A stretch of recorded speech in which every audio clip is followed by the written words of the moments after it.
Hang on, I need to prepare myself mentally. This really I like gets to to prepare me. my body in various ways.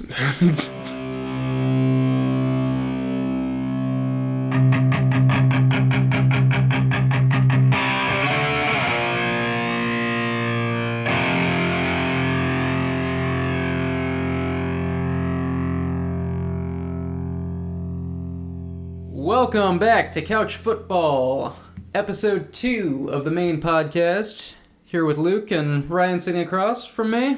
No Caleb right now. Looking you in the eyes right now, Luke. I'm not comfortable with that. I'm gonna look away now. And we have got 1 week of NFL football in the books. Some crazy stuff happened. A lot of emotions going all over the place.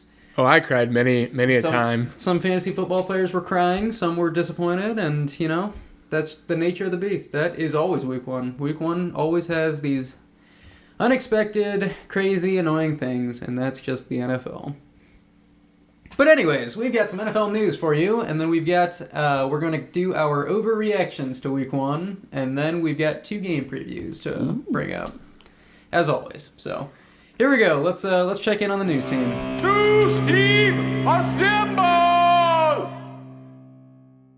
All right, this one's rough. So an MRI confirmed it. Aaron Rodgers, torn Achilles, out for the season. That's unfortunate.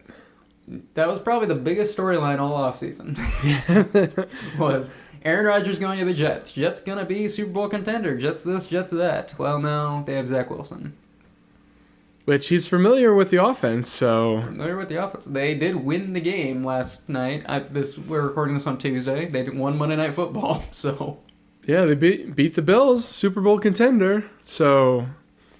Who are we to say that they're bad right now? Now, Zach Wilson did not throw the ball a lot of times, but... Oh, their offense play calls. I think he threw it 21 times, which is kind of low for an NFL game. You kind of look for the QB to throw it 30+, so... It's rough. We'll talk about it a little bit later on in the episode, but yeah, it's brutal. And I say this as a Bears fan who has hated Aaron Rodgers for the last 15 years or so, and I'm crushed by it. Fantasy-wise, and also I was really looking forward to watching the Jets play this year. They were gonna be a fun team to watch and root against because that's what I was gonna do. I mean, you still got Breece Hall, Dalvin Cook. Breece Hall looked good. Breece Hall looked insane, even though that he was probably on a limited snap count. I mean, I don't know if he was or wasn't. I think they threw that out the window after his first carry. He only, he's on a snap count, and then he gets 20 yards right off the bat, and they're just like, no, was it the 55-yard run or 80 or something? I mean, I thought the 80 came later. Breece Hall, Hall, I think he got 20 really early on. Breece Hall only had 10 rushes, and Dalvin Cook had 13. So, but he was the leading rusher by so many yards that. He also just looked better than Cook carrying the ball. Like physically, like dang, boy got some quads. I mean, he's younger, he's sprier. Jeez. But no, he just looked better carrying the ball. A lot like the little bit of the Patriots game that I got to watch. Ramondre Stevenson and Ezekiel Elliott. There were times where I was like, I have Ramondre in a couple leagues, and I was like, oh, there's Ramondre. Why is he running so slow? And then I was like, oh wait, that's Zeke. Yeah, you were. Zeke was the old man, but he did get the most rushing yards for the team. However, he fumbled the football, so you're probably still thankful you have Stevenson. Yeah, I'm not crazy worried about that. Deontay Johnson is expected to be sidelined a few weeks with a hamstring injury. Allen Robinson, I guess, might be the waiver pickup this week. Yeah, because George... I hate to say it. But. Well, George Pickens was already taken in leagues, so yeah, it would have to be Allen Robinson as the number 2 for Pickett, who he threw the ball 46 times. So they're letting him pass the ball. So it might...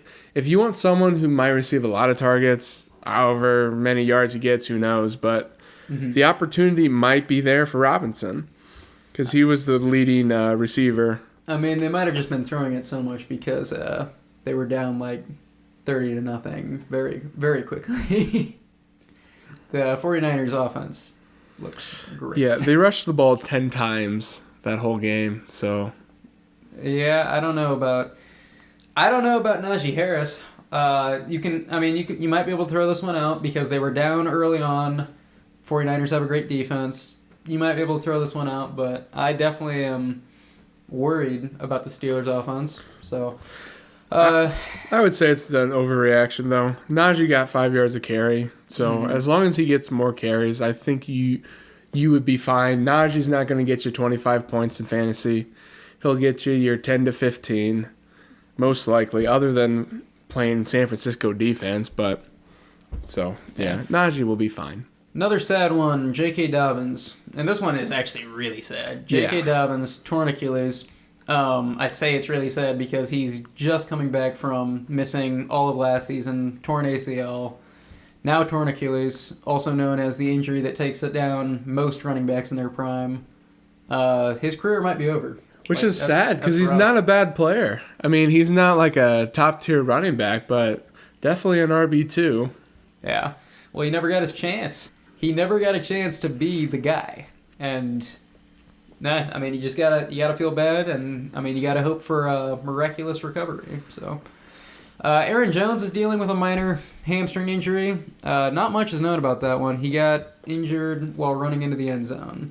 And didn't look like he was too inhibited by it. He was laying down, stretching on the sideline. I don't know if he went back in. They were up a lot of points though too. So yeah, do you know if that was early on in the game or what quarter he went out in? Third quarter. So, okay. Yeah.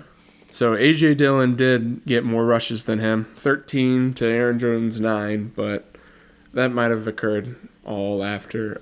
Well, I will say they did seem to be rushing a lot with Dillon early on, and then they come out at halftime, and sideline reporter was asking Matt LaFleur about what's going on with Aaron Jones, and this was before the injury, why wasn't Aaron Jones getting a lot of work? And Matt LaFleur just, I guess he sighed and said, yeah, we got to get him the ball, and then all of a sudden it was all Aaron Jones in the third quarter. So I don't know if AJ Dillon is schemed up to get a lot of carries, or if they just forgot to scheme up stuff for Aaron Jones halfway through the game. But once the third quarter started and they said they were going to give him the ball more, he had 2 touchdowns. So, okay. If it's just A.J. Dillon in there for next week, though, running backs overall got 27 carries, 28, 29. So A.J. Dillon could be up for 20 carries next week. Yeah. On the off chance that Jones is out, Dillon is a smash play, I think.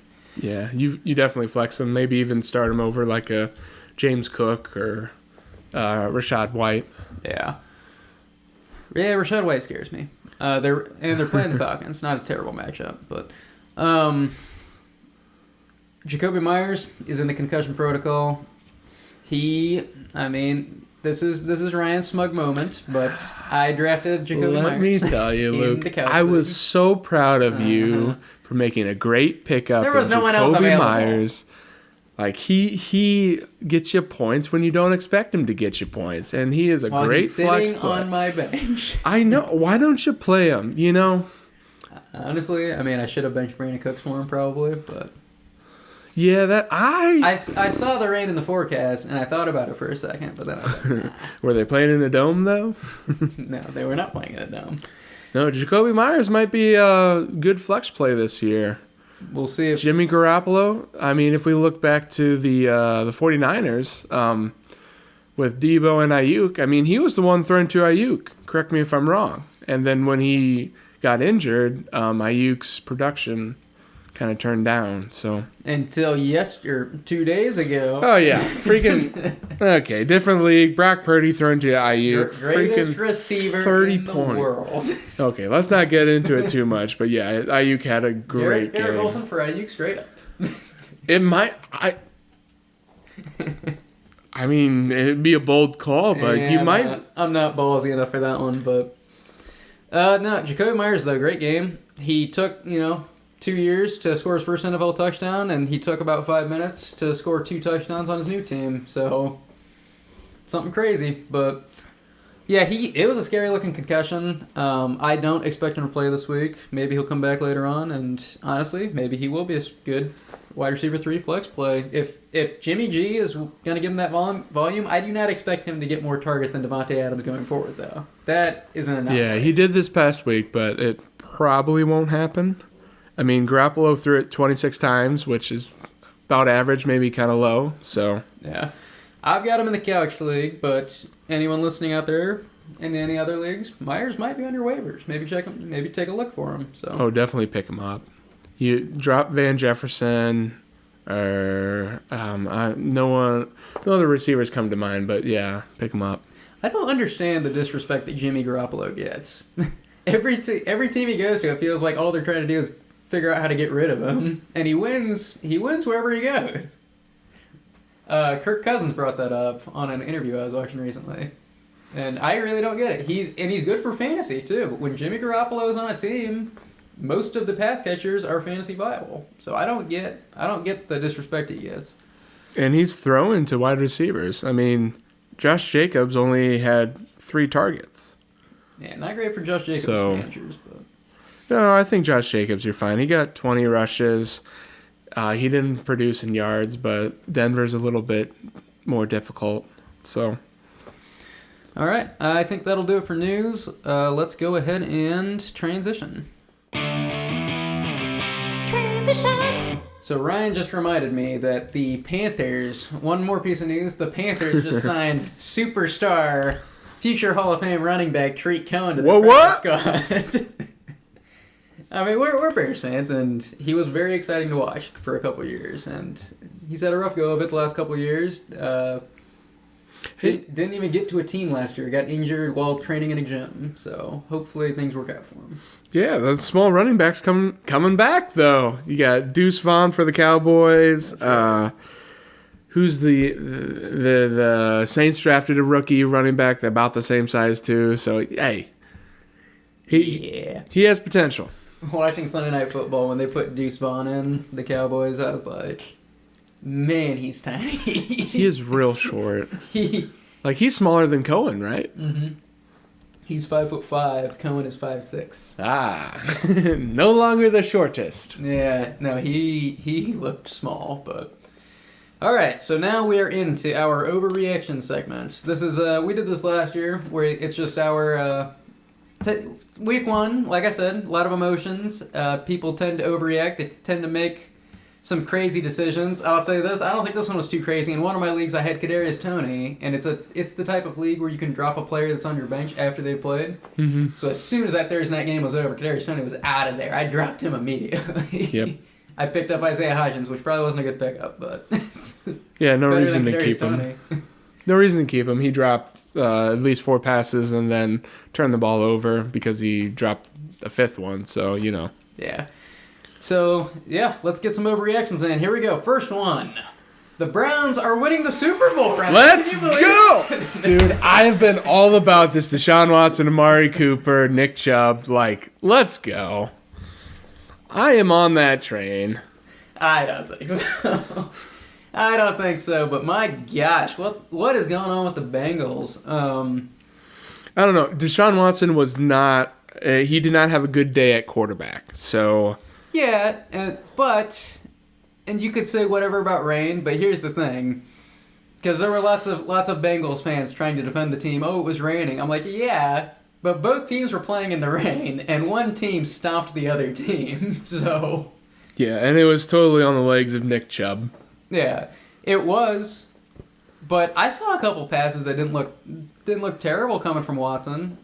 Burrow Burrow played terrible. The note I've got, I said that Joe Burrow and Daniel Jones both got paid in the offseason, and then they both decided they don't even like football that much. Why even win a game? I mean, come on. They got their guaranteed money, and then now they're like, why do I even do this? I should just go home. But yeah, Browns, sleeper team, honestly. Like, you win 24-3 over a team that was playing in the AFC Championship game last year.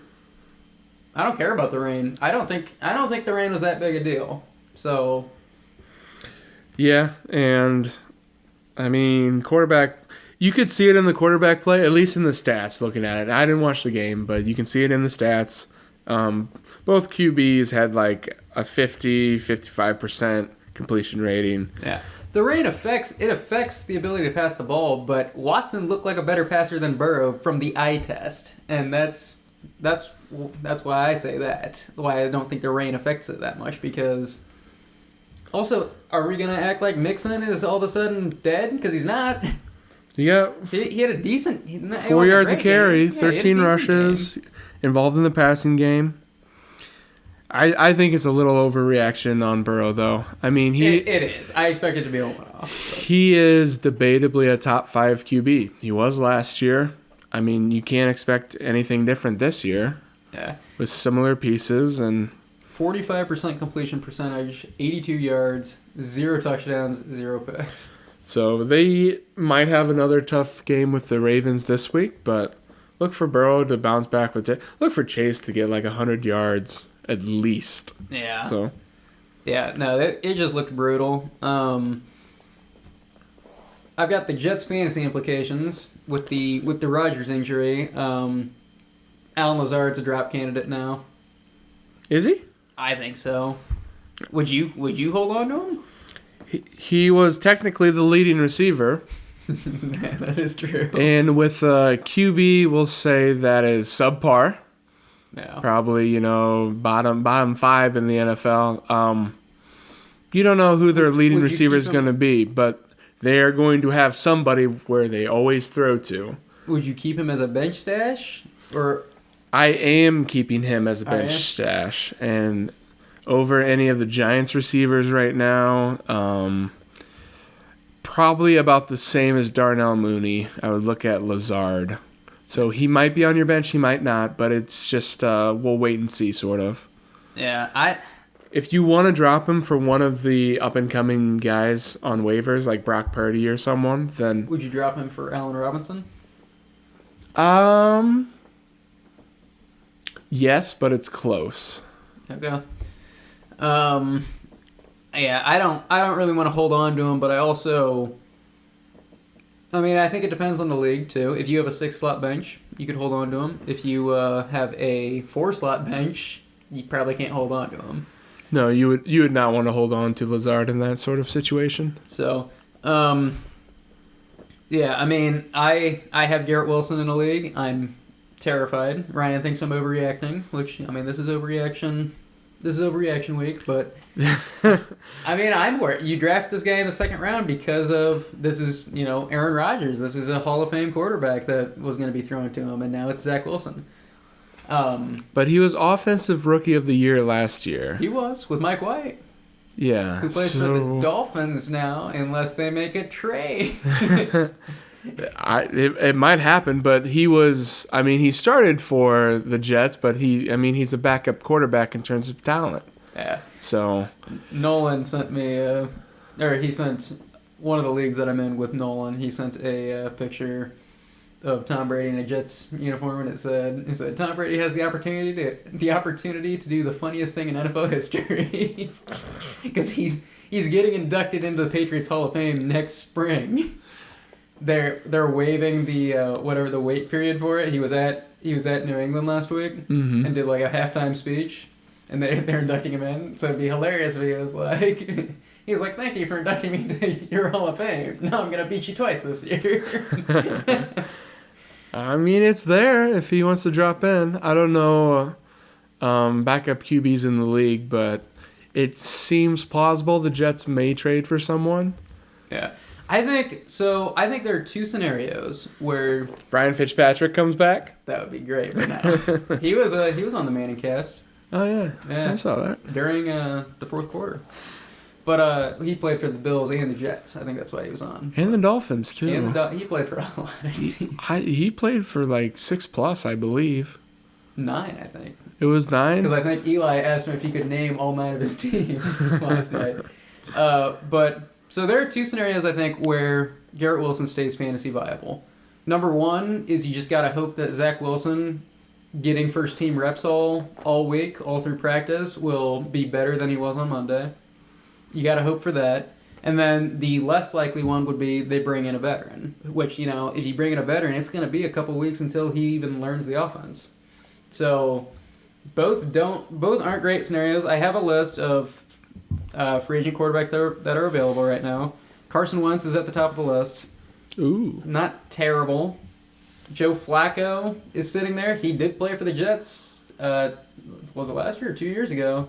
Yeah, I don't know if you want to pick up Flacco, though. He's 38. He's up there age-wise now. Yeah. So Nick Foles is still a free agent. He has not declared retirement either. Colt McCoy is a free agent. Cam Newton is a free agent. Matt Ryan is a TV analyst, but he technically did not ever officially announce a retirement from the NFL, so he's technically still a free agent. Oh. But I think out of those guys, I think it's Wentz, right? Like if you are holding on to Alan Lazard or Garrett Wilson, you're probably hoping for Wentz. Probably Wentz. I might run it with Zach Wilson, though. Because, you could go for it. Look, I mean, Tannehill was subpar at Miami, and then he goes to Tennessee, and he was pretty good. Yeah. I would keep... It is a new offense. You spent a high-round draft pick on Wilson. Use him this year. I mean, unless you're trading for a decent quarterback, I don't think they have another option. Maybe Trey Lance. I mean, hey, grab him. Where'd he go? The Cowboys? Cowboys. Yeah, he might not be He's their quarterback, so he might not be a bad pickup. I mean, try some of these quarterbacks with high draft potential or high draft capital, which showed some potential. If you're not all in on Zach Wilson, it's not a great free agent list for sure. Personally, I think I'm probably leaning towards Wentz. I know that he's not the best, but I mean, as a fantasy football player, I think that he makes that offense better than their current scenario. And honestly, he's probably better. He'd probably be better for the team. I mean, you could go Jameis Winston, but I don't think you'll ever get him away from the Saints. I'm a Winston fan. I would do it. I don't think if he goes to the Jets, though, you're playing Garrett well. You know he's going to air out the ball. He's bombing it for him.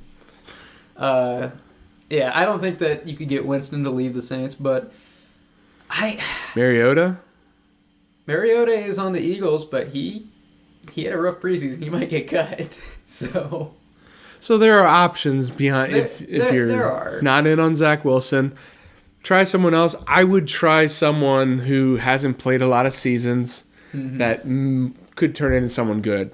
I mean, we see Geno Smith now, who is terrible on the Jets, but throw him to the Seahawks, and he's a decent QB. Even though that, this past week he did not do so well, but last year he did phenomenal. Yeah. It is a new offensive scheme. It's a new system, so I mean, maybe he will. And he did have an entire offseason with Aaron Rodgers to learn under. So, maybe there will be. He didn't look terrible in the preseason, so maybe there is hope there. We'll see. Speaking of the Jets, quick note, Cowboys and Jets defenses both look legit. Cowboys defense, one of my leagues, we do tackles for loss, quarter point. They had 9 tackles for loss, 41.5 points, I believe, in that league. They were like the top scorer. That's aggressive. It's a half-point PPR league. They scored more than Tyreek Hill. There's no way. Yeah, Tyreek Hill scored me 39, and he scored Logan 41.5. The Cowboys scored Logan 41.5. That is insane. It is craziness. And then the Jets defense, I was talking to Caleb right before the game started, and I told him, he was telling me to probably stream defense. He probably bench the Jets, pick up another defense. And I told him I was playing a team where all the opposing players were playing at noon. So I told him I was like I'll leave the Jets in and see what happens. And if I have to overcome like a massive deficit by the time the noon games are over, then I'll try to stream a defense playing later on. And I didn't end up having to do that, so I left the Jets in. And I was like, you know what? If the Jets can lock down the Bills, I'm not worried about them. They have a rough schedule. I'll probably bench them for the Chiefs, but that's probably it. They looked good. The same dude picked off Josh Allen 3 times. Yeah, that was funny. And they were getting pressure, so that, and yeah, Cowboys were ridiculous.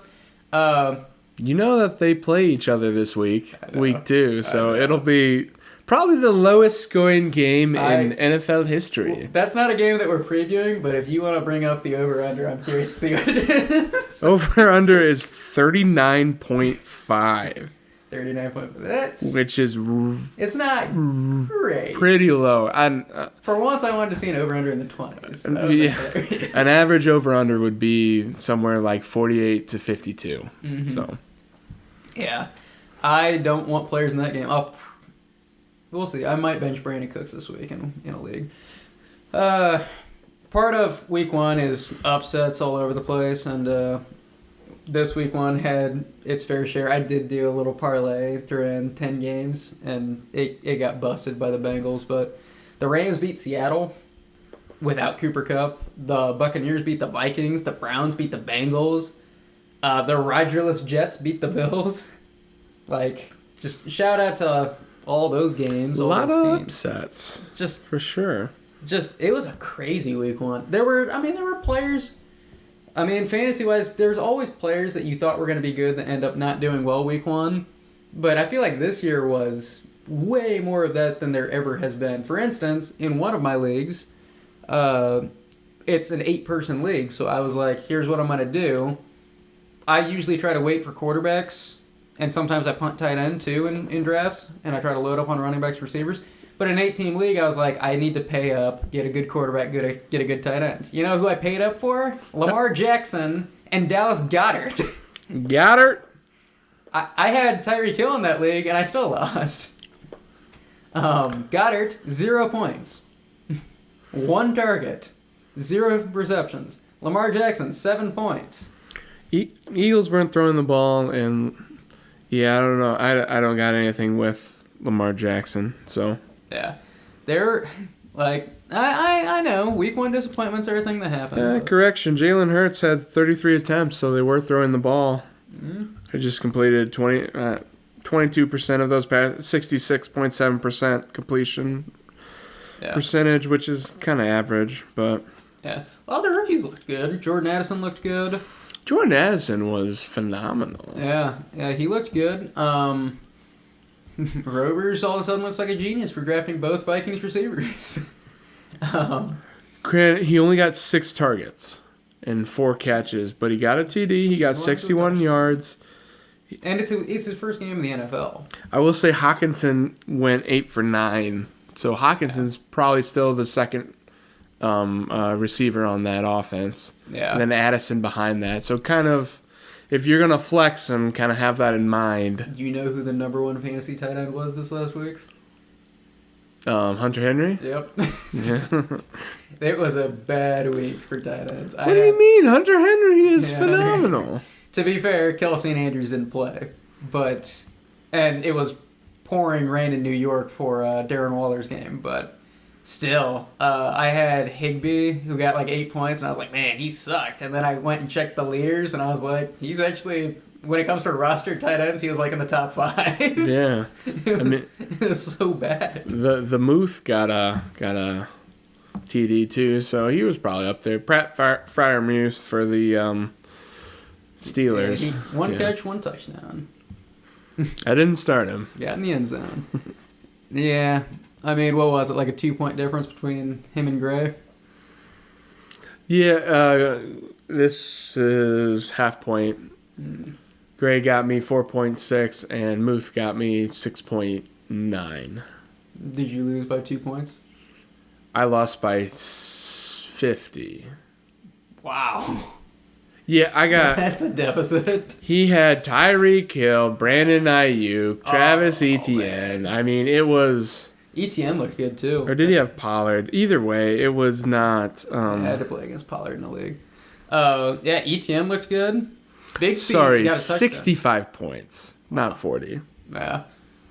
Bigsby got a touchdown, too. Tank Bigsby. He did have a fumble, but I think Etienne's the guy on that offense. He looked really good.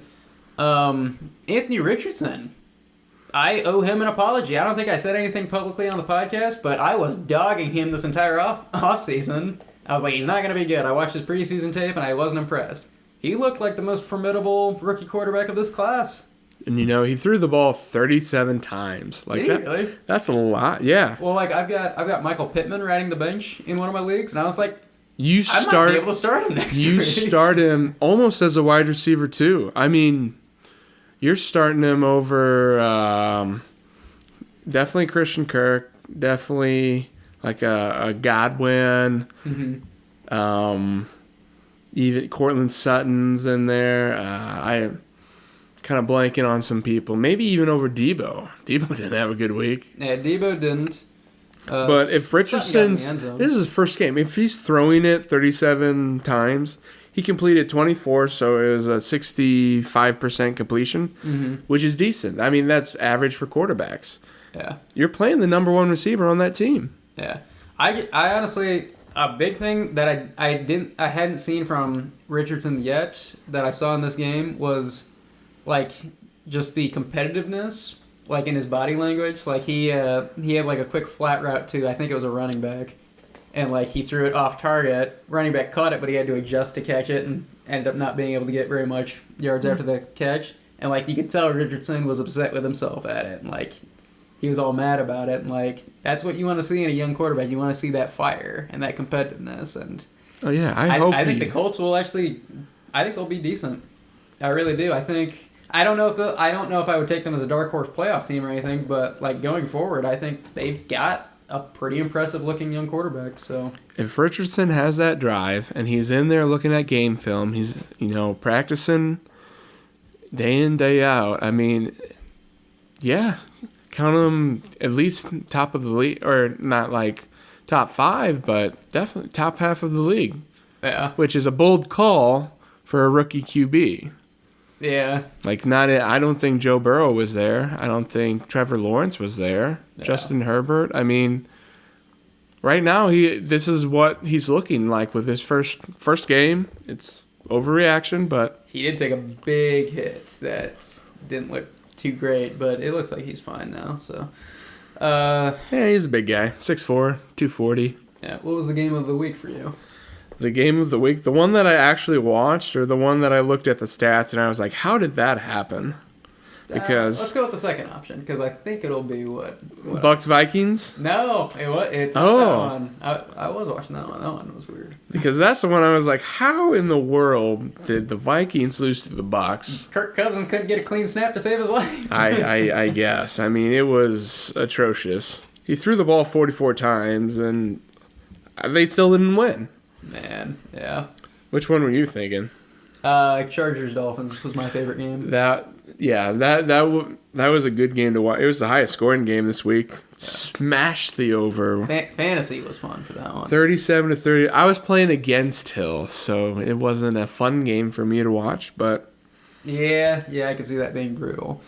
In other news, the Bears still suck. Is that an overreaction, or is that a... Nah, that's just a regular reaction. Gotcha. I think that's their 11th game in a row that they've lost. So, that one. I mean, I said a tie on the podcast, but I did think the Packers were probably going to win, but I did not expect it to be an 18-point deficit or whatever it was. So I didn't understand how some of the Packers receivers were so open some of the time. Like, they were playing zone on like a 3rd and 13. Mm-hmm. And somebody crosses in the middle, and he wide open. Yeah, I don't know that you bring in a defensive-minded coach like Eberflus, hoping that he'll make your defense better and he'll coach them up, and the defense doesn't look better. The secondary looked like a nightmare, even though I know we have talented players in the secondary. They just didn't look good, and then there's no pressure on the quarterback whatsoever. There's just no pressure. Whereas the Bears' offensive line can't protect Fields at all. They're just like, oh, are you going to tackle that guy? Oh, I'm sorry if I got in your way. It's terrible. Who are you playing next week? Who do I play? Mooney or DJ Moore? Darnell Mooney or DJ? I think Darnell Mooney was the leading receiver. It's still Moore. And with targets. it's still more because in the post-game press conference, like Fields was talking about, they were grilling him about DJ Moore only getting, 2 targets or whatever it was, and he was like, "Yeah, we got to get him the ball more." So, I think they will make much more effort to get DJ Moore the ball in the next couple of weeks. Yeah, force feed him against the Bucs this week. Could happen. We'll see. Not a terrible idea. I don't know how good the Bucs actually are. I think the Vikings did not come to play. They're 1-0. Yeah, I don't think the Vikings came to play. I've got a quick PSA for Steelers fans now. Shut up. No one cares that you beat the Bills in the preseason. You got smoked by the 49ers. Okay, 49ers are debatably the best team in football right now. Yeah, they are, but Steelers fans have been so cocky all preseason. Which, I thought their team was going to look a lot better. Yeah. They might be better, but yeah, any rational NFL fan knew they were going to get smoked. I thought the game would be a little bit better than that, but yeah. They're playing the Browns this week, so let's see if they can do better than what the Bengals did. That one might be good, because that one you might be able to see who's actually legit. Are the Browns legit? Are the Steelers legit? And you'll be able to kind of make your call. That is one of the 2 Monday night games this week. So doubleheader. Mm-hmm. Yeah. Those were my biggest overreactions. Do you have any overreactions that you want to bring up? I think we brought them all up. All right. Crazy week. All right, let's go ahead and do the game previews. Game previews. All right, so first game preview. We've got the 1-0 Ravens at the 0-1 Bengals. Bengals with a losing record. Yeah. Over-under is 46.5 for this game. Mm-hmm. So about average. And then they're taking Cincinnati at -3.5. So they think the Bengals are going to win by a touchdown. Or by a field goal, a little more than that. Most people are picking the Bengals on Yahoo. There's only 8,000 picks, but Bengals have 54% of the vote. Yeah. This one should be fun. I do expect rebounds from both teams for this one. Like fantasy-wise rebounds, because Joe Burrow's not going to throw for 80 yards again, probably in his career. Yeah, and Lamar should theoretically be better. But honestly, like I said to you guys, I think I sent a text out to you guys saying, this is why starters should play in the preseason. Because when they don't, this is week 1, this is how they come out. They come out and they're clearly not ready. Whatever it is, the speed of the game, whatever it is, and they just didn't look good. So I expect both these teams to the Ravens won, but they played the Texans. They did not look good against the Texans. Did you see Lamar Jackson's fumble? I did not. He did not tuck the ball away at all. He's running with the ball just in his hand, outraged, and then they smack it out, and he's just shocked that happened. It's what did you think was going to happen? So, I would like to point out that for this game, kind of switching topics, the Bengals only scored 3 points. They are not the worst scoring team in the NFL right now. The Giants was 0. Yeah. I told people, I was like, yeah, the Bears lost and it's terrible, but at least I'm not a Giants fan. For this game, though, I'd like to point out Ravens were 4th in third down efficiency out of all teams so far. Bengals were 32nd, so yeah. For the Bengals to turn this around, they need to get those first 2 snaps are critical for them. Yeah. And we'll see what happens with the Bengals. Bengals should be pretty much completely healthy for this one. The Ravens, Andrews is still questionable, but I think they're leaning towards him playing, which will be good. Let's go ahead and do the fantasy window. Fantasy window. So the way the fantasy window works is we have must-starts for your fantasy team, players that you just got to play, and then we're going to get into the more, are we willing to play these players in this matchup type of players. So Baltimore's must-starts, I've got Lamar Jackson and Mark Andrews, if he plays, parentheses. I think this one's a very interesting one for me personally, willing to play Zay Flowers. Did you see his game? I think he's a must-start. I don't know about I think he's a must-start. Definitely earned your wide receiver 3 spot. Yeah. So I would at least, if you have him, you're flexing him. Would you play him over Brandon Cooks? Yes. Really? Okay. Flowers is the leading receiver on the team right now. Brandon Cooks, debatably number 3 with Michael Gallup. So Yeah. I'll say he scares me. I'll say what scares me a little bit is I think he had a 40% target share, and Mark Andrews is going to take a bite out of that. Now, but what is uplifting about Zay Flowers is that they were designing plays for him. He had 2 carries. Like, they clearly have scripted plays for him. They clearly want to go to him, and he looked very dynamic. So yeah, no, I'm definitely considering playing him this week. Odell Beckham Jr. Maybe, I don't know. What do you think about OBJ? OBJ. I mean, what is this? His 3rd team in the NFL so far? 4th team? 4th team. 4th team, I think. Because he was on the Rams too for a time. Mm-hmm. I don't think you play him. I don't want to touch him. Him or Bateman was hot last year. No.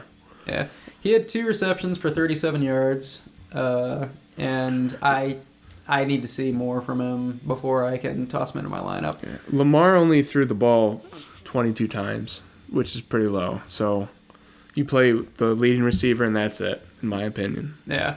Well, Rashad Bateman's still number 1 on the depth chart. Zay Flowers is number 3 on the depth chart still, but that's probably just out of respect to their veterans. But okay, overreaction. No, I think Zay Flowers is actually going to be very good. I'll say what really hurts me is I checked this weekend, one of my leagues, it's a Yahoo league, and it's rolling waivers, no fab, and I saw Zay Flowers was available on waivers, and I was telling Caleb, I was like, man, Zay Flowers is available. I was like, I'm not going to burn waiver priority for him, because this is before the game happened, and I was like, But I was like, I don't know if I want to have Zay Flowers in 2 leagues. And Caleb was like, no. He's like, you should pick him up. And I was like, nah, I don't think I want to have him in 2 leagues. So I didn't pick him up once he cleared waivers on Sunday morning. I didn't pick him up. I regret my decision. I think you burn your waiver priority for it then. Today? You should. We'll see. I think you should, but it's a 2 receiver league though, and I have Jefferson and Calvin Ridley. Oh, so maybe not. Calvin Ridley, we didn't mention him. He had a good game. Okay, so then Cincinnati must starts. We've got. I think we didn't cover everyone on the Ravens. Gus Edwards. Justin for this game. Justice Hill. No. Justin Tucker. Justin Tucker's a must start, obviously. Yeah, I would. Gus Edwards, Justice Hill, not a must start. Throw him in the flex. Yeah. They could share the carries. Who knows? Gus Edwards will probably get at least 12 carries, and he'll probably get end zone work. So I'd probably throw him in over Justice Hill. I think flex Gus Edwards and wait and see with Justice Hill. Yep. And ignore Melvin Gordon. I would pick up both. If either are available, grab them. Yeah. You're not gonna pick up Melvin Gordon though? Well, we'll see. He might be a sneaky ad, but yeah, I'm not paying attention. Not at this time. But okay, so then the Bengals must starts. Joe Burrow, begrudgingly. I think you have to. Jamar Chase, obviously, and then begrudgingly I have Higgins and Mixon in there, but Higgins goosed last week. So I don't think Higgins is a must start. Actually, draft capital, you're playing him, but yeah. You want to play him or you want to play Zay Flowers? Probably Flowers, but it might be a bounce back game. Yeah, where you drafted Higgins, he's likely in a 12-man league. He's likely your number 1 receiver. Maybe number 2 if you went receiver. But if you went running back receiver, he's probably your number 1 receiver. He could be. So, but I think it's a bounce back game for the entire Bengals team, though. Okay. So. Mixon, I think you're playing him for sure. He didn't have a terrible game. Yeah. So I think he got you about 10 points in half and maybe a little bit more in full. So he didn't goose you. He didn't really have a bad game. He had a subpar game. Mm-hmm. And I think he's still a must start. Yeah. Willing to play Tyler Boyd? No. Yeah, me neither. Did better than T. Higgins last week, though. Irv Smith Jr.? T. Higgins got 8 targets, though. So that's something to note. If you had to play Boyd or Higgins, I would still play Higgins. Yeah. Yeah, I lean that way too. Irv Smith Jr., tight end. I wouldn't be opposed. I might throw him over if Kelsey is out again, Noah Gray, maybe even over Freiermuth. I mean, he only got one target last week.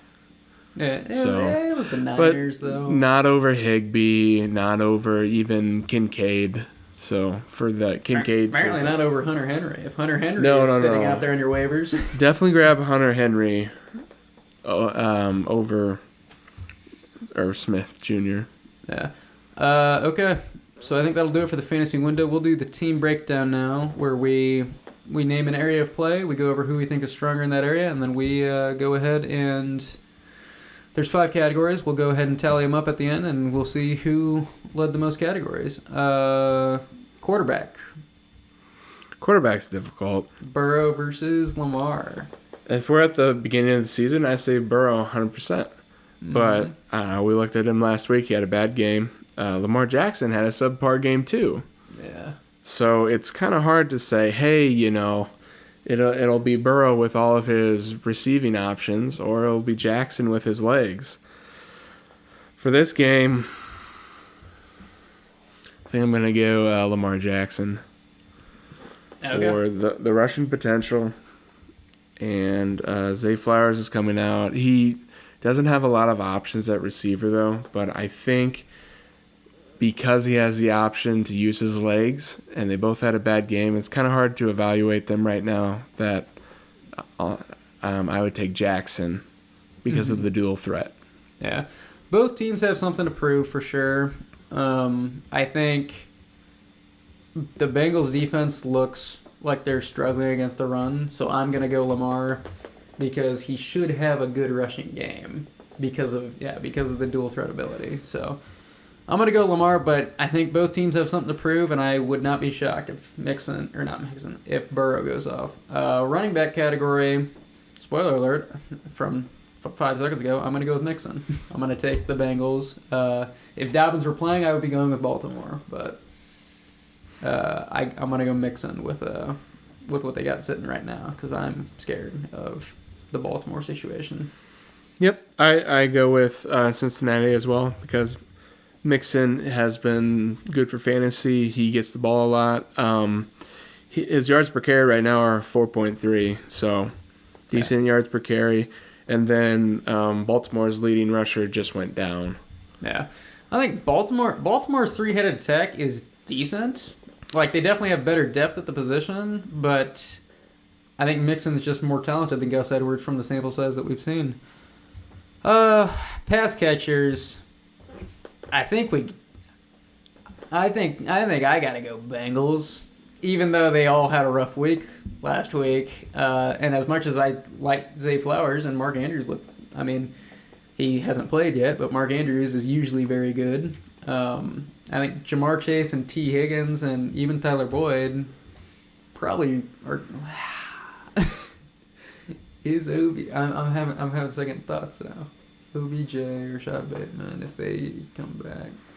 Why don't you say your pick, Ryan? Filling it. Did you actually say your pick, or were you talking through it? I'm talking through it right now, and now I'm second guessing myself. So okay, so Luke is undecided at the moment. So we're looking at the potential for receiving options for both teams. Mark Andrews, very, very good option at tight end. Zay Flowers had a great game. And you had a couple in there with OBJ and Bateman backing it up. Versus Cincinnati with Jamar Chase, who was a high draft pick for fantasy people. Tyler Boyd and T. Higgins, which T. Higgins was also high. And then kind of a no-name tight end. Irv Smith Jr. used to be on the Vikings, but kind of a lower-tier tight end. I am going to pick Bengals. We're going to say, let's not do an overreaction that they were terrible week 1 and go with a high draft pick for fantasy, high draft capital. Jason Higgins will have bounce-back games. All right, I'm swayed. I'll take Cincinnati. It's rough because I think Baltimore has the depth, but Cincinnati has the talent. Not last week, but in the last year's sample size and even 2 years ago, they just have better, more talent. I don't think you can say Zay Flowers is gonna get 9 receptions again. Yeah. I mean, or you not consistently. So Probably not. I'm looking for Andrews. Zay Flowers to digress a little bit, Andrews to come in there and work a little bit, but the combination of Higgins and Chase just to take off. But I mean, we're talking about what's better for the team, and I mean, Andrews being there should help out Zay Flowers. They should help each other out because they should both suck up coverage for each other. So, but I still think it is weird. It's still chasing Higgins Because we went Lamar Jackson for QB, so wouldn't we go receivers that way too? But I mean, last week we didn't. At least I didn't. I think you got to go Lamar because even though both quarterbacks had a bad week last week, Joe Burrow looked atrocious, whereas Lamar looked bad, but not so bad that you're serviceable. like, what is going on with this guy? Defense is next. Defense is hard at the beginning of the year for sure. Yeah. To say, I can say my piece and then you can pepper in if you want. All right, go for it. Just looking at some of what I said with third down efficiency, Ravens were pretty good at that. So I think that plays into defense a little bit. Time of possession, they were 13th. Bengals were 30th, but that doesn't mean much so early in the year. Ravens had 2 more sacks last week, but no interceptions. Ravens were being drafted as a high defense, so No. I think the potential of the Ravens and not allowing so many. It was the Texans, but they didn't allow a lot of points, so I'm going Ravens. Yeah, I'm gonna go with my boy Roquan Smith, former Bear. So I'm gonna take Baltimore too. Coach is a hard one too. I feel like Zach Taylor and John Harbaugh. I feel like they're both pretty tough. I think usually I go with a coach with that. A lot of the time I pick a coach with more experience, but I think I'm gonna go Zach Taylor here because I feel like he's really developed Joe Burrow into a nice player. Once again, barring last week. He's developed a good group of guys. He took a team that was, picking first overall, and now all of a sudden they look fine. They're a playoff contender every year. They're in the AFC Championship almost every year, it feels like. So that's why I'm going to go with Zach Taylor. I'm actually going the opposite pick, but for the same reason. Developing Lamar Jackson into a passing quarterback takes some talent. He's been a coach longer in the NFL. Truthfully, there's not a lot of reasons that I'm going John Harbaugh over Zach Taylor. Mm-hmm. But other than, I feel he did this and I feel he did that. Yeah. So I think, okay, yep. So by that count, we went 2-2, and then we split the coach. So I think we can do the score prediction, and I'm having a tough time coming up with one, but I think I'm going to go 31-20 Bengals, because I think the Bengals have something to prove more than the Ravens. I think they're going to play harder. So looking at week 1, I'm going to go a little bit more conservative. I'm going to go 24-21 Bengals. Nah, I don't fault you for that. That's probably more realistic. All right.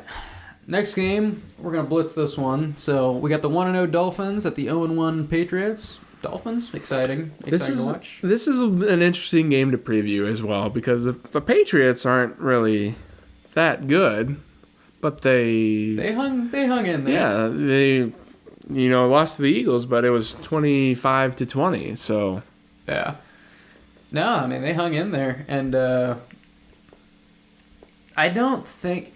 We were dogging on Ezekiel Elliott a little bit, or at least I was, and I still think that they could have a good 1-2 punch in the run game, and that seems to be what they rely on a lot. So, and hopefully Ramondre Stevenson is over the stomach flu or whatever that he had. So hopefully funny. He's healthy for this one. But. Yeah, The betting line will surprise you though, or it surprises me. We'll find out. So over under is 46.5. Kind of an average score prediction, and then the money line or the spread is Miami at -2.5. So they're calling close. So Vegas is calling a very close game, which is very surprising. So are they saying that the Dolphins' defense is bad, or are they saying that the Patriots' offense is good? I think they're saying New England's defense is good with this. Yeah, could be. So I can't think of another. I mean, the Patriots' offense, I would say, is standard. I mean, middle of the road. Yeah. So I think they're going to say New England's going to win on their defense. And they have to. I mean, they have to cover Tyreek Hill. Yeah. I don't know if it's going to come down to that close, because that's... I don't know. That seems like they're just trying to hype up Sunday Night Football. But, okay, let's do the fantasy window. Fantasy window. So, Miami's must-starts, I've got Tua, Tyreek Hill, obviously, and Jalen Waddle, who didn't have a great game last week, but it's Jalen Waddle. He'll probably get more targets, and he's probably... I was thinking about this recently. I was like, I feel like Waddle is probably the second fastest wide receiver in the NFL, and the first fastest just happens to be his teammate. Yeah, Waddle got 4 receptions for 78 yards. I mean, you're still playing him. Yeah. He's at least your wide receiver 3. He should be your wide receiver 2. Mm-hmm. Yeah, you're not gonna bench him after that. So Braxton Berrios is sitting at number 3 on their depth chart. Toss a flyer his way. Maybe you could flex him. So Tua threw the ball 45 times, which is a lot, and the third receiver on the team. I mean, we saw Burrow do this last year. You could play Boyd. You could flex him. Mm-hmm. So yeah, throw one out there for Berrios. I think I want to see probably one more week. Maybe even the tight end. You could play the tight end. Yeah, Durham Smythe. Yep. I don't have his stat line from last week. 3 receptions, 44 yards. Yeah, I mean, honestly, when it comes to tight ends... On 7 targets. Yeah, when it comes to tight ends, maybe, because tight end is a brutal position in the NFL. 7 targets is pretty good for a tight end. Yeah. Yeah, you could see. Braxton Berrios, 3 receptions for 42 yards. So if you're playing full point like we do, 7 points. So yeah, only 5 targets, but I think it depends on your scenario. But under 10% of the thing, you start to wonder, and he was just over that. So yeah, 10% of targets of total targets. Sorry. Yeah, we'll see. I don't know if I'll play both of them, but Mostert I probably would play. I think Mostert's still flexible. I think he's a must start. Really? I had a tough time. He got 10 rushes. He didn't have a good yards, but it was a shootout. I mean, you really weren't going to him. He still got a TD. Mm-hmm. He was involved in the passing game a little bit. 2 receptions on 2 targets. So I think he's a borderline must start. Debatably running back 2. So if you have him, you're definitely flexing him.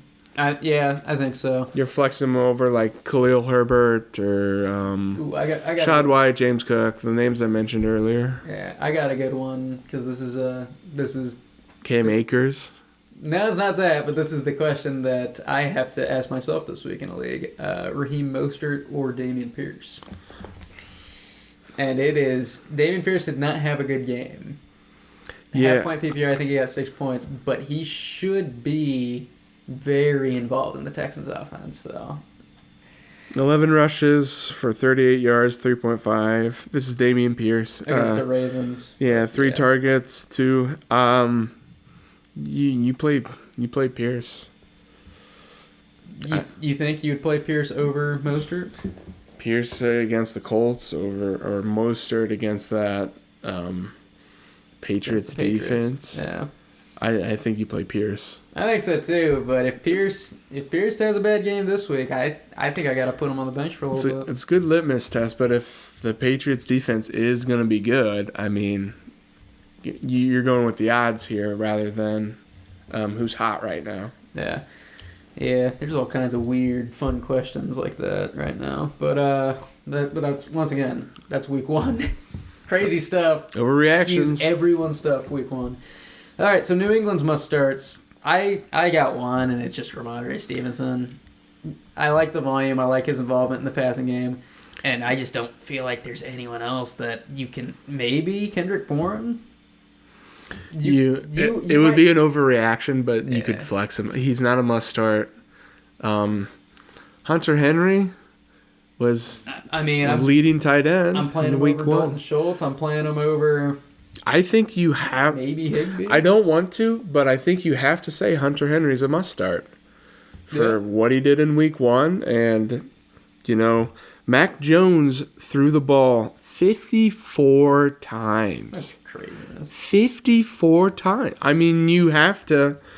I would say you have to say he's a must-start for the potential target share he could get. Mm-hmm. Now, Mac Jones did throw the ball to a lot of different people. I mean, I don't have the targets here for everyone, but 6 receptions was the most, and there was many people with at least 3 receptions, at least 7 people. Mm-hmm. So, yeah, I mean, there's many. I mean, tight end is such a hard position to find anything in because not all of us end up with Travis Kelce, and that's right, Ryan ended up with Travis Kelce. And I chose you're him. just looking for the guys that you hope can get volume. Yep. And yeah, he's probably the guy. Something weird. I'm looking at the Patriots depth chart. And I'm curious if I got Mandela affected or not. Bailey Zappi's on their depth chart. Didn't they cut him? Yeah, the Zappy shouldn't be there. Are you sure? Because there's an article from 6 hours ago that says Bailey Zappi to be Mac Jones' backup. Oh. What is going on? He is on the depth chart. Or he's on the roster. I'm looking at it. I've never been so confused. I mean, he said September 8th, he signed with the Patriots. I don't know. There's no other news that I have from him, but... They cut him and then brought him right back. And let's see, put Matt Corral on exempt list. Who was the other backup that they had? There was a time where it was only Mac Jones. Yeah. That's just weird. I don't know what's going on there. But yeah, that was just before the game. Yeah. Interesting. I don't know. I saw him on the depth chart and I was like, didn't that guy get cut? So the backup apparently was absent for a non-related football injury on Friday. So Zappi was probably the only option because you're not going to have someone learn the system in a day. Yeah, yeah. Okay, so then I think I'm out on Mac Jones on this one. Really? I'm in on Mac Jones. It might be a shootout, but... Did you not have him for a must-start? I didn't. Threw the ball 54 times. He threw the ball a lot. 300 yards, 3 TDs, 1 interception. I mean, that's a must-start. I mean, yeah. That's top 10 QBs right now. You make a compelling argument. So I would throw him clearly in the must-start. Yeah. I mean, maybe I'd toss him in there. I don't know. Looking at last year, I could see how you would think that he wouldn't be a must-start. But, I mean, we got week 1. He's throwing the ball a lot. I think you got to throw him in there as must-start. And unintended. I will say the matchup there does make you think that this could potentially be a shootout against the Dolphins. But, are you going Kirk Cousins or Mac Jones? Ooh. The head says go Cousins, but the heart says Mac Jones. You've always been on Mac Jones truth there. More than I should be, I will admit. So then, how do you feel about Juju Smith-Schuster then? Juju, I started him. He got 4 receptions for 33 yards. It's probably too early to go out on Juju. He is a flex play. Mm-hmm. Maybe for me in one league, he's a wide receiver 3 play. But I mean, if you can get Zay Flowers, you're playing him. You're playing Cortland Sutton over Juju. I don't think you're playing any of the Kansas City receivers over him. So that gives you kind of a metric for you. I'm dropping all Kansas City. You're playing Addison over Juju. maybe Pickens over Juju. Mm-hmm. So he's a long shot play. Yeah.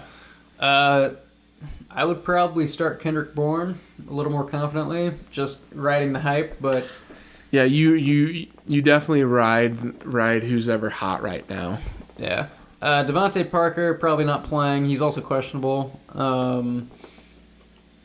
We already went over Hunter Henry. Ezekiel Elliott probably not playing. He fumbled the ball. He only got 7 rushes. He did get 5 receptions. I don't know. You can flex him if you want him. Did you say he wasn't going to be playing in the game? No, he's playing. Okay. Yeah, he's a flex play. I think you might be playing him over Herbert, though. Khalil Herbert for the Bears. Yeah, he had a rough one too. So Rashawn Johnson looked good. you're definitely playing Mostert over Ezekiel Elliott. Maybe you're playing Elliott over Cam Akers. It's possible. I don't want to, it depends on your scenario. If you're holding on to, if you have Aaron Jones and Ezekiel Elliott, and Aaron Jones ends up not playing, then you probably have to make the switch. Here's the metric that I'm trying to debate: Ezekiel Elliott or Tyler Algier for the Falcons. Man, It's a tough call. I go Algier because the dude split carries with Bijan, Yeah. and obviously I don't think that's gonna happen all through the season. But for now, the Falcons, all they want to do is run the ball. So I'm fine with playing Algier. I should have drafted him. I'm mad I didn't. What about both Lions running backs? Would you play Elliott, or would you play both over Elliott? I would play Montgomery over Elliott right now, but make no mistake, 1 week, eventually coming soon, very quickly, Montgomery's carries are going to drop off a cliff, and it's going to be the Gibbs show. So It's a bold call, but I think you play Elliott over Gibbs this week. I could see doing that. Gibbs is a phenomenal player, but they're not letting him run. Yeah. So I don't know what to tell you. It's a bold call. It'll probably turn up or blow up in my face, but I think draft capital wise, if you have Gibbs, you're probably going to end up having to play him. But yeah, but you gotta check yourself. you might. I mean, I don't know who has Gibbs and Elliott, and would have to make that call, but I pity the person that has to make that call. Okay. I think that'll do it for the fantasy window. We'll do the team breakdown real quick. Lightning round. Mac Jones versus Tua. Tua. Yeah, me too. Which Mac had a great Mac had a great game, but I think you still go Tua week 1. 400-something yards. Yeah. Better receivers, too. Yeah. Running back. Raheem Mostert, Ramondre Stevenson, and Ezekiel Elliott. I go Elliott and Stevenson, Patriots. Yeah, me too. Wide receivers and tight ends. It's got to be the Dolphins. I do say New England makes a strong case, Yeah. but yeah, it's clearly Miami. Yeah, those Tyreek Hill and Jalen Waddle are just otherworldly right now. Defense, which it's a little rough. I wish that the Dolphins had what's his name? Trash talking corner, played for the Jags for a long time. Jalen Ramsey. I wish Jalen Ramsey was active, because I feel like he would actually give the Dolphins a good run. But it's a Belichick defense, so I guess I'll go Patriots here. Yeah, I'm going Patriots too. In my mind, that's the only reason they're competitive in this game. Yeah. So, Coach Mike McDaniel, Bill Belichick. how can you not go Bill Belichick? I mean, feel like we always go Belichick, and I don't know if it's always deserved. It's got to be Mac Jones is looking like a top 5 quarterback. How is it not Belichick? Yeah. All right. So I think by that count, New England won 3 out of the 5 categories. We'll do the score prediction. Do we call New England? Yeah, but score prediction, I'm not. 24-17, Miami's what I'm saying. So you think the under is going to hit? Yeah. which is probably a fair call looking at that. I think Tyreek Hill gets 2 touchdowns, Raheem Mostert gets 1 touchdown, and then they kick a field goal. I'm going to go actually pretty aggressive here. I'm going to go 31-10 Dolphins. Yeah, I they think got the offense. So. I think the Patriots had a decent week 1, but they're going to run into the buzzsaw that is the Miami Dolphins. Yeah, we will see. I mean... And they don't have as good an offense as the Chargers do, so I don't think they're going to be competitive. I think Miami's just going to... I mean, after week 1, I'm hoping that the Dolphins have exciting games every week because you love to see an offense like that where it's just high flying, they're throwing it all over the place, and they've got fast, fun receivers to watch. So. Oh yeah. So. We both hit the under though for that. Yeah, we did. So bet the under is what we're saying. Our betting advice is bet the under. At least for this game. So. All right, that'll do it for this episode of Couch Football. Join us next week between the cushions. Ooh, sounds steamy. That's. Are you gonna cut that? No, I'm not. That's just wrong. Well, it depends on who we have on, I guess.